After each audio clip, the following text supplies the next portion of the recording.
Alright, today's lesson is Chapter 4, Section 14, Inequalities with one variable. Our learning goals here are to solve inequalities algebraically and by using graphs, and then also to graph the solution set of an inequality. So to be able to do that, our success criteria are I can solve equations. That's something we learned, if you remember, back in Chapter 2 about September, October time period. I can explain what an inequality symbol represents, and I can graph inequalities on a number line. Okay, so let's take a look at what inequalities are to begin with. If you see up here in the top left-hand corner, we're used to using just an equal to sign. Okay, and that's exactly how we say it. We have an equal sign, and usually we would read it as something is equal to something else.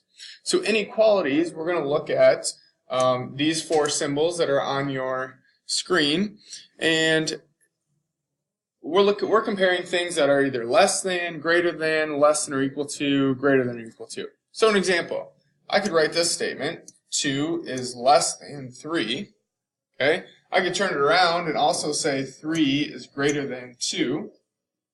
Okay, so remember when you read this, we're reading it left to right, and we are reading the symbol, whichever side of the symbol shows up first. So if I go left to right, and I read 2, this side is smaller than this side, is how I remember it. This side's open, so some of you might say, oh, I remember a teacher saying the alligator eats the bigger number. It's a common reference we hear. So 2 is less than 3. Obviously, I could read this right to left. We just usually don't do that and say 3 then is greater than 2. Typically, we just write it like I have over here on the side. Okay, now less than or equal to is similar if you remember, so I can still write 2 is less than or equal to 3. That's still a true statement. But also 2, whoops, let me back up. 3 is also less than or equal to 3. So both 2 and 3 work here because we have to satisfy one of two conditions. It either needs to be less than or equal to. Okay, so then greater than or equal to, I could simply use the same example I've been using. 3 is greater than or equal to 2. Maybe I switch it up here. 10 is greater than or equal to 0. I mean, it's greater or equal to. Similarly, 0 is greater than or equal to 0 because, again, it needs to satisfy either the greater than or the equal to condition. Okay, so let's look at this. Our learning goal was solving inequalities algebraically. So let's take a look at an example. On the left, this first example, 2x is equal to 10. That was a one-step equation that we learned how to solve. So I see that x is being multiplied by 2. So I'm going to undo that using the inverse operation of division. So I'm going to divide both sides of my equation by 2, and I get x equals 5. Okay, so I solved it. Now I'm going to plug in my answer just to make sure it works. So I'm going to check. Is 2 times 5, is that equal to 10? Yes, it is. So I know that works. When I'm solving inequalities, I'm doing the exact same thing. Nothing's changing. I have 2x is less than 10. So whatever x is, and I multiply by 2, I just want my answer to be less than 10. So I'm going to solve it just like I did before by undoing what's happening to the variable. So I have x is less than 5. That's my solution. So what that's saying is instead of x being equal to 5 and x is 5, here x is anything that is less than 5. So for example, a number that's less than 5, let's use 4. So if I plug in 4, 2 times 4 is less than 10. Is 8 less than 10? Yes. So 4 works. Okay, give me another number that's less than 10. How about 3? So let's say, is 2 times 3 less than 10? Yes, it is. 6 is less than 10. Whoops. So now I've identified, wait, 4 works, 3 works, I don't have to use just integers, right? I could say 3.5, so it's 2 times 3.5 less than 10. That's 7 is less than 10. Yeah, that works as well. So any number that's less than 5. So here we have a unique situation because, well, it's unique compared to equations because I've got all these numbers that work. So I checked 2 times 4 is less than 10, okay? So what I want to do is I want to actually graph this answer on a number line. Okay, so x has to be less than 5. So if I just draw a portion of my number line here, so I just drew a section of the number line 1 through 8. 5 is the number in question. X has to be less than 5. So what I'm going to do is draw an open circle here on 5. And I want to shade everything that works. Okay? So any number that's less than 5 would work. Like I said, 4 works, 3 works, 3.5. Negative 22 would work, because that's farther over here, right? Anything that's less than 5. So this inequality on the right side looks very similar to the one that we just did. So if I read this left to right, saying that 10 is greater than 2x. So how does that compare? Over here I was saying 2x is less than 10, so 2x has got to be smaller than 10. Here we're saying 10 has to be bigger than 2x.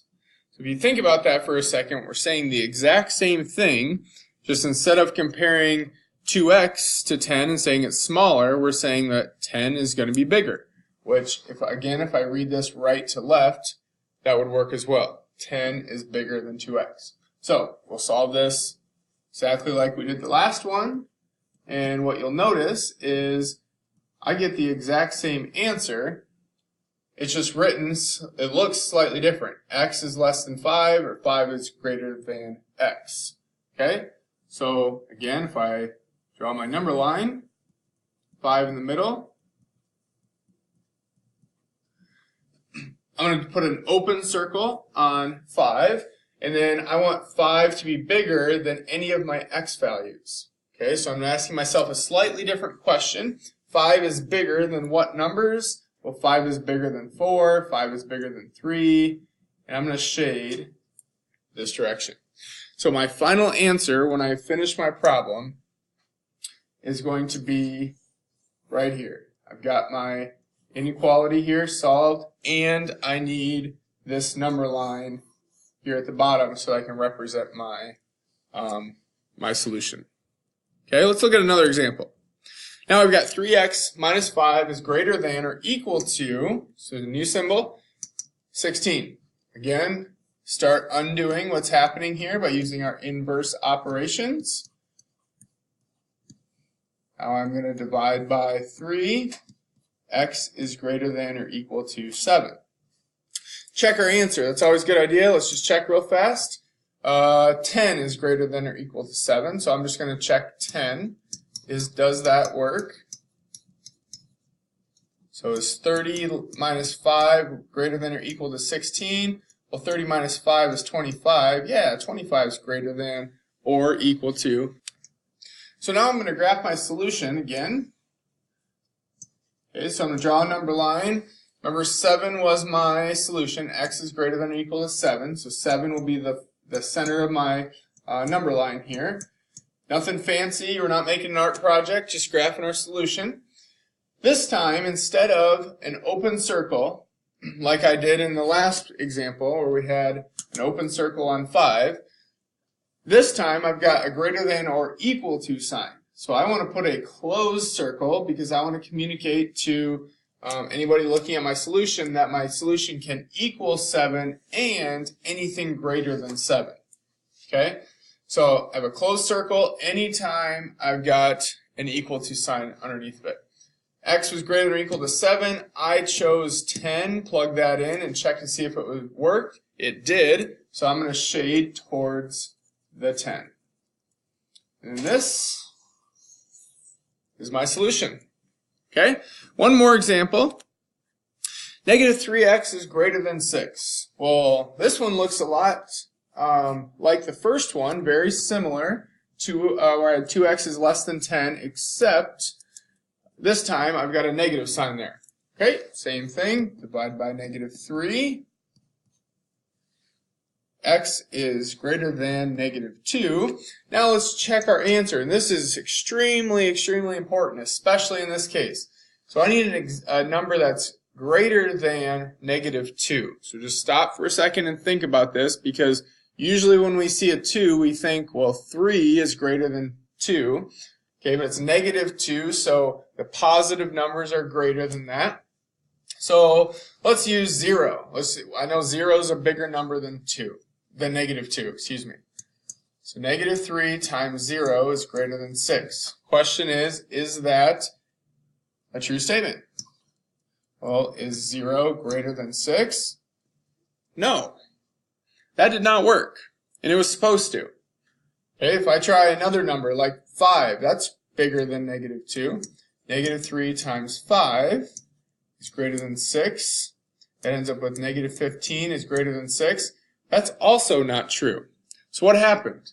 I didn't do anything wrong in my work here. I divided by negative 3. I brought my sign down. Okay, so here's a big lesson with when I'm dividing by a negative in inequalities.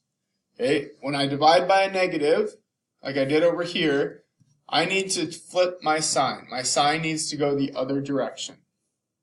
Okay, we'll talk about that more in class as to why that's happening, but my sign needs to flip in opposite direction. So now let's plug in some numbers, because these didn't work. Something that's less than negative 2, well, negative 5 is less than negative 2. Sometimes people ask me, Mr. Reiner, where did you get those numbers at? Where did you get negative 5? It said pick a number that's less than negative 2. So I just picked negative 5. Could you have picked negative 3? Could you pick negative 1,000? Yeah, anything that's less than negative 2. Okay, I worked that out, plugging in negative 5. 15 is greater than 6. Did that work? Yes. Now we've got a solution that works. Okay, graph your solution just like we did before. Negative 2, negative 1, 0, negative 3, negative 4. Now I need to put an open circle here because we had the less than sign. It did not have the equal to sign there. And then numbers that are less than negative 2, I just tried negative 5, and that works. So yep, we're going this way. And this is my solution.